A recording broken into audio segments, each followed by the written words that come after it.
Well, I'm now very pleased to welcome an inspiring speaker. He's passionate about human resource and technology and is the author of several books on talent management. He has always dreamt of being in front of a crowd of thousands of people, but let me share a little secret with you, not as a business person, but rather as a musician. However, I'm sure that the show will be as exciting as if he had an instrument. Please help me welcome Alexandre Pachulski, Chief Product Officer and co-founder of Talentsoft.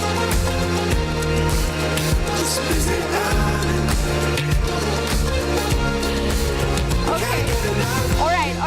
All right. I promised this guy to take a selfie. We didn't have time, so we're going to do it now, if you don't mind.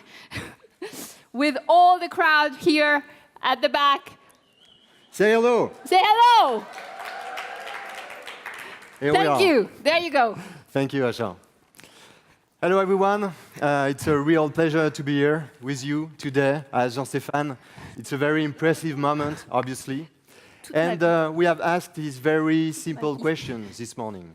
How to design the best talent journey. And let's be honest, if it's a simple question, it's not an easy answer. Clearly, we are facing a weird situation in the labor market today.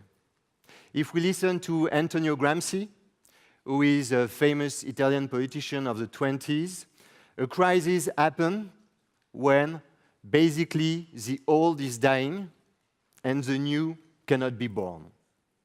And I think this is the kind of situation we are living right now. We know, and we have listened to that this morning, that we've got to deal totally differently with the workspace, the workflow, the workforce. We know that everything has got to change dealing with working experiences. But we do not know exactly what we are supposed to design. And that's exactly why we are here together today. So what I suggest is that we try to answer to a very simple series of questions together. First, about work. Does work really imply self-renouncement? What do you think? Have you already, in the audience, renounced to something important, something big, something crucial to you for your work? Please raise the hands if you did too. That wasn't a good idea because I see nothing actually. But I guess there are many hands raised because obviously we know that in the past we had to renounce to many things for our work. Question is, does it have to be this way? If we listen to David Graeber, this famous anthropologist that has a very interesting research about what he calls bullshit jobs, meaning all these jobs with no significant purpose, no meaning, no task that can make the difference. I'm afraid the answer is yes. But if we listen to Hannah Arendt, this French philosopher, explaining that the goal of every human being is to contribute to society through his or her individual action, his energy, his passion, whatever he can bring to the collective, to kind of build his own individual masterpiece. Then if we listen to Hannah Arendt, obviously the answer is no. And at Talentsoft, we think that the answer is no. It's a big no. We have founded this company precisely to be able to deal with fulfilling working experiences, fulfilling talent journeys. And we believe that when you gather our aspirations, our ambitions, our skills, our talents with the market needs, and when you combine these three things, when you make these three things match together, then you do not have to self-renounce while you are working, but at the opposite, you will fulfill yourself. But it requires one thing that is not that easy to achieve. It's to know ourselves, to know our skills, to know our talents, what we are good at, how we can make the difference through our activity. And this is all about defining our singularity. Once again, in the audience, I'm going to manage to look at your hands. Who thinks he knows himself or herself and he knows how to make the difference through his activities thanks to his skills? Please raise the hand. Not so many people. It's not that easy to know what you are good at, what are our skills and talents. Yes, it should be the purpose of school. Yes. If you look at Finnish school, trying to make children happy, it could work. If you look at French school, not that sure. It could be the purpose of a fulfilling working experience, of the talent journey. We believe in that. We believe that a working experience can really help us to find what we are good at. But we need 3 things to do so. The first thing is very simple. It's called trying. Trying to do things, trying new activities, trying to tackle new challenges. It's just trying. But have we been learned to try? Not that sure. Samuel Beckett was saying, ever tried, ever failed, no matter. Try again, fail better. This is the spirit.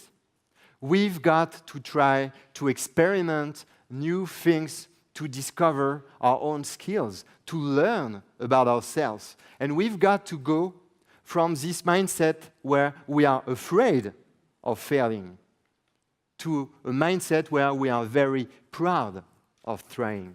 This is what we've got to change. Actually, this is our responsibility. This is your responsibility to change this mindset within your own companies.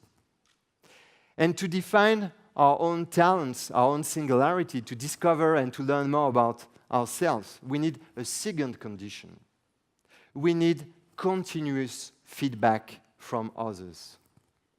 There's no way you can identify your talents if you don't look at yourself through the eyes of others. You need others. You need your environment to discover actually who you are, what you are good at.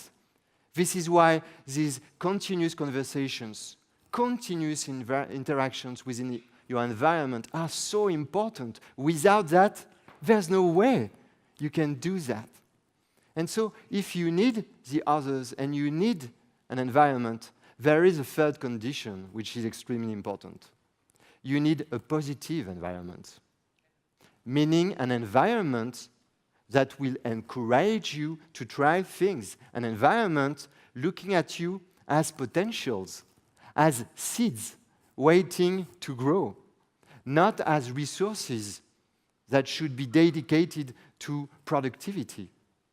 If you focus on this potential thing, on the well-being of everyone, then productivity will come. But you don't have to start by productivity and resources. You should look at others as potential. And this is also our responsibility.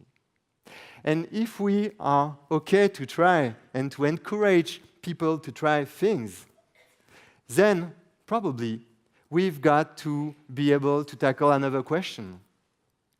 Is switching the new norm? Julien Fanon was talking about liquid workforce, explaining that we've got to be more agile to go from one mission to another. It's all about this trying things. It's all about learning about each other. And what is very interesting with this switching thing is that if we listen to Seth Godin, the marketer that some of you may know, he explains that basically his grandfather had the same job during his whole life. And that his father had 7 different jobs through his whole career. And Seth Godin explains that he has 7 jobs in the same time. Yes, the period is not the same that it was before. And so the idea here really is to understand that switching could become the new norm. And you can witness that every day in your company, because before your colleagues were asking you for a new position, a new job every 3 years. Now it's more asking for a new mission, a new challenge every 3 months. It's totally different. So we've got to encourage this switching thing, this liquid workforce. And to do so, you've got to set objectives differently. Let's not set objectives for 1 year. Let's set objectives related to a mission, a shorter objectives. Let's encourage people to learn all along the year, all along their missions. This kind of continuous learning is key. Otherwise, there is no way we can take risk and really dare trying and failing eventually. So once again, it's all about mindset. But to be able to try, to be able to switch, we need an important condition, something which is probably the most precious asset right now. We need time. We need to get the time to try things. And time means money. So we could ask this question: is universal basic income the answer? Obviously, I won't enter into this kind of political debate that is happening right now, currently. I'm not interested into that. I'm interested into the idea to understand how could we give the opportunity to each of us to take risk. And what is interesting with this universal basic income, if we look at all the initiatives that have been taken recently in Finland, in Ontario in Canada, in Auckland in the United States, in Kenya, in Africa, where, for instance, you had this woman having to go for 20 kilometers every day to go and seek for water. And she has been given this universal basic income. She had the ability not to go to look for water every day, but to learn about a job, to learn about being a baker. And some months later, she has become the baker of her village. This is what the basic income could offer her. And what we are interested in here, right now, it's to give a chance to every employee of your companies to try things, new missions, even if you think they don't have time to do so. Please, let's offer them some time. This is a notion of free time, coming from the Silicon Valley, dealing with computer engineers, where basically computer engineers can have 20% of their time to dedicate to projects they are interested in, even if the company is not interested in these projects. So it's the idea to give the opportunity. And it's, once again, I'm sorry to tell you that, but this is our common responsibility to create these conditions within our companies. And obviously, we could be afraid that all these answers are useless if what they say is true, if the Robolution is about to happen and the robots take our jobs. So I've got a very simple questions for you. Are you afraid about the rise of the robots in the near future? Please raise the hand if you're afraid. No? You're very brave. You're very courageous. Because actually, we should. They are supposed to be better at us in a short period of time at driving a car, at surgery, even at writing a bestseller book. It's quite frightening.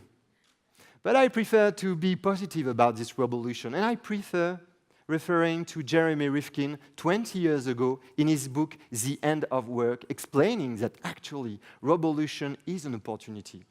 It's the opportunity to get free time and to share an happy free time within societies thanks to robots. And it's up to us to design the cooperation we want to have in the near future with robots. It's up to us.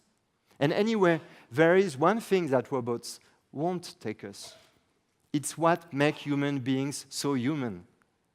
It's the human factor. It's our emotions, our fears, our sensations, instincts, intentions, intuitions.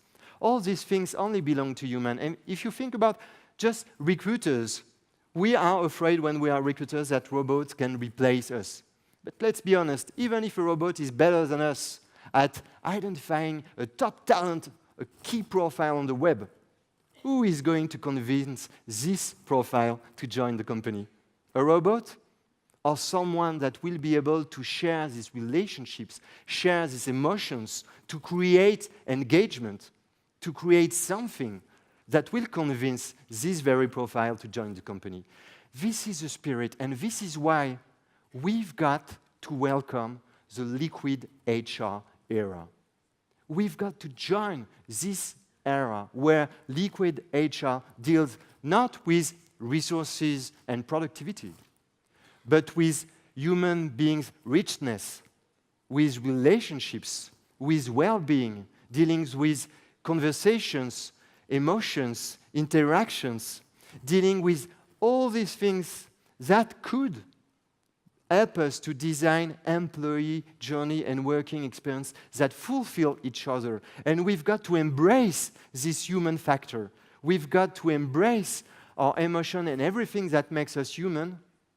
And if we do so, and we really create this liquid HR era, then I know we will get out of the crisis. And this is exactly the purpose of Talentsoft. This is why we have founded this company, because we want to contribute to society. We want to help you to really design the talent journey that will fulfill everyone. If you are convinced about that, the way I am convinced, I know it's far, really, really feasible, so please, let's make it together. Thank you very much.